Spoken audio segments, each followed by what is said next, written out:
Welcome back to another episode of The Reset with me, Sean Tucker. This is episode 38.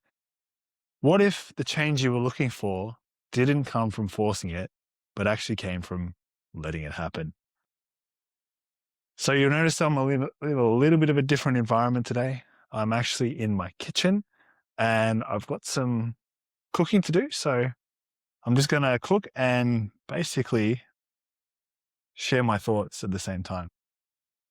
Maybe you'll like this, maybe you won't. Let me know if you like it. Comment on my post wherever you see this, or if you don't like it, equally tell me, because I want to find what works and what will resonate with you, and what will actually keep the engagement happening. Because I'm all about serving the community, and yeah, if we don't know what to change, we can't change. And that's the thing. We need to understand what it actually means to change, not just try and force ourselves to change. So right now what I'm doing is I'm actually making some boiled potatoes to go with our beautiful stew that we have for dinner. And the thing with change is, I guess the thing that I've noticed is the more that I've tried to force something, whether it's fitness, whether it's business, whether it's, you're trying to get more clients, or you're trying to get more money, maybe looking a bit green, I'm not going to eat that one. Maybe you're just trying to lose some weight. The thing that I've noticed is, like, you can control the inputs, but you can't control the outputs. You can make changes to your inputs based on your outputs. So if you're not measuring, you don't know where you're going. But the thing when it comes to real change is just focus on the things that are actually working for you. And just be enjoyment, like enjoy the process of unfolding. Because if you're making changes to your diet, to your, the way that you operate, the strategies, the tactics, like, I'm trying something different here, it may or may not work. I don't know. But if we make these changes and we're not taking note of the metrics that are being measured, one, we don't know if it's going to work. But two, if I'm not having fun executing these changes, then nothing's going to change. So I don't change unless something changes, nothing changes. But at the same token, if I'm attached to the outcome that this must do this certain result,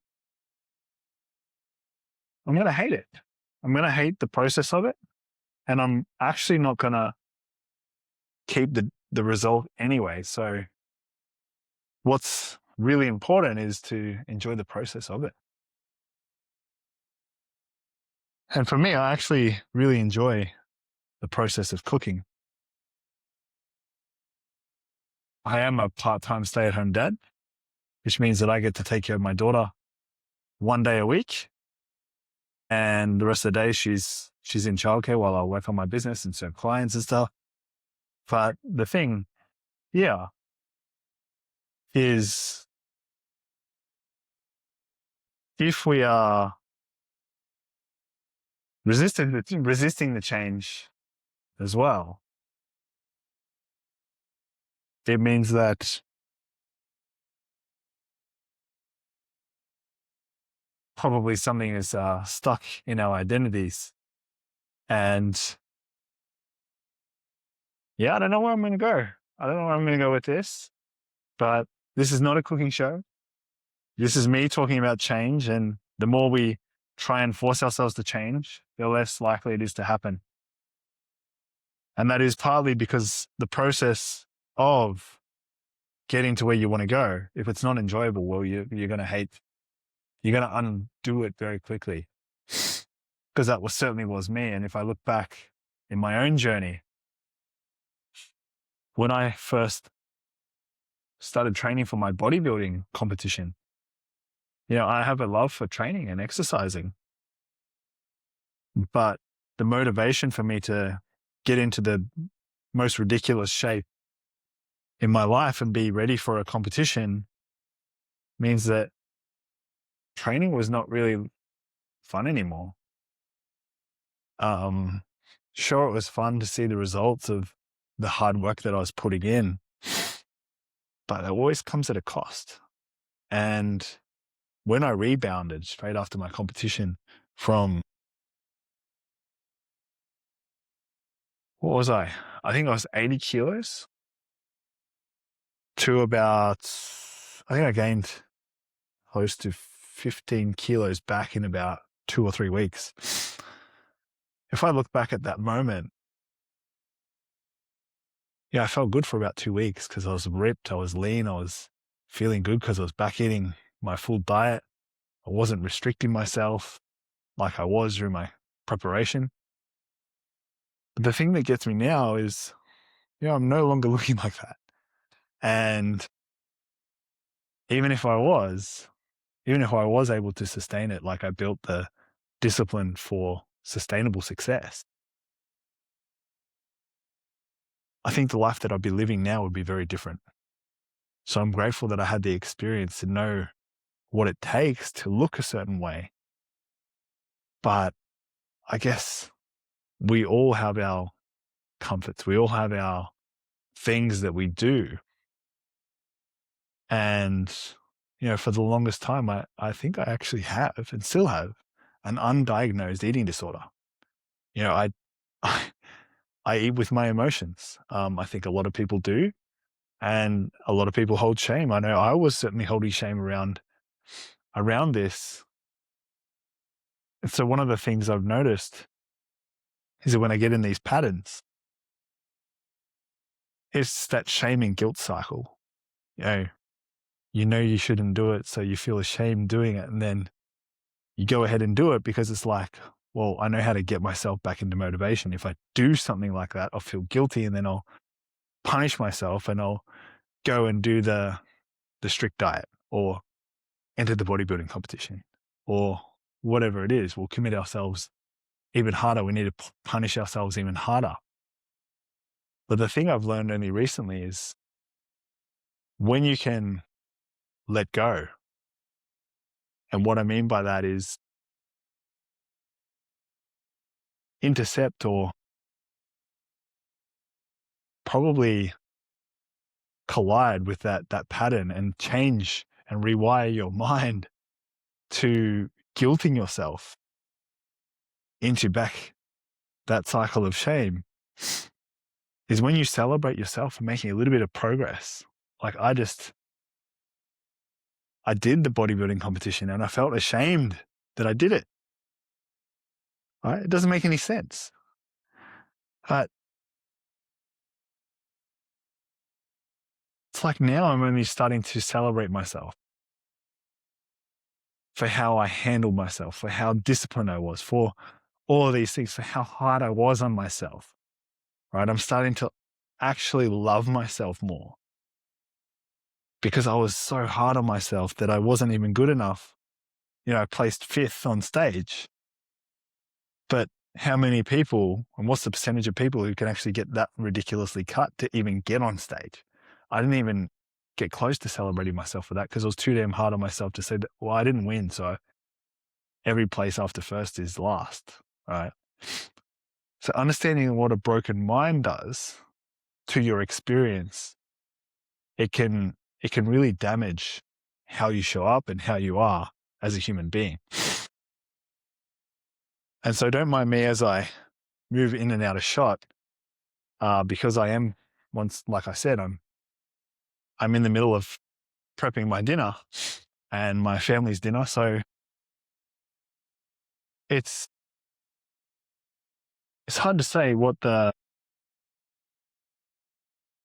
real driving force is, what actually motivates you. And what motivates me, like shame is probably one of the most strongest forces that I have to motivate me to change. But if it's patterned with guilt, I found myself back in those cycles and almost just falling back into cycles of mild depression, like not wanting to get out of bed, not wanting to sort of experience life. And I guess the thing about me is I've always been so optimistic. So even if I've been falling in and out of these quote unquote like mini depressions, like I didn't really want to get out of bed. So I'd say that in those mind frames and in those mind states, I was not feeling my best and probably feeling quite depressed because the version of myself that I created wasn't actually enjoying that experience of life. So because I was so attached to changing and trying to force myself to change, I kept on ending up in the same cycles. And so the thing now that I'm employing and actually sharing with you is I've stopped forcing myself to change. I'm letting change happen and I am doing work, but I'm not really attached to the feeling of needing to change. I'm not attached to that feeling of, I don't want to have this feeling. No, I just actually am open to experiencing it all. Yeah, and that's a very different approach to how I've been operating from in the past. So, yeah, can you maybe take a lesson from that and ask yourself, is the change you've been looking for equally been trying to find you as well? And what would it look like if you stopped forcing yourself to change and just focused on creating a joyful experience for yourself? Because if you hate what you're doing, well, then it's quite easy to understand that if you don't like what you're doing, then maybe you should stop. But because the changing aspect of changing who I need to be gets in the way, or having this level of comfort that I've achieved for myself, people have ridiculous waking up or awakening experiences from being burned out, creating a professional life or career life that they've worked so hard to have. Like, let's not get to the crisis point. Let's get to the point of, I realized I don't want to be overweight anymore. But actually, I don't want to be the person who shames themselves constantly for messing up their diet, because the thing I hope to get across to you in this way of recording the podcast is actually, this is imperfect. It took me how many minutes to actually put the potatoes on, because I'm trying to understand the process of what I'm trying to share and demonstrate that the change that I'm looking for is being able to capture dynamic thought in motion.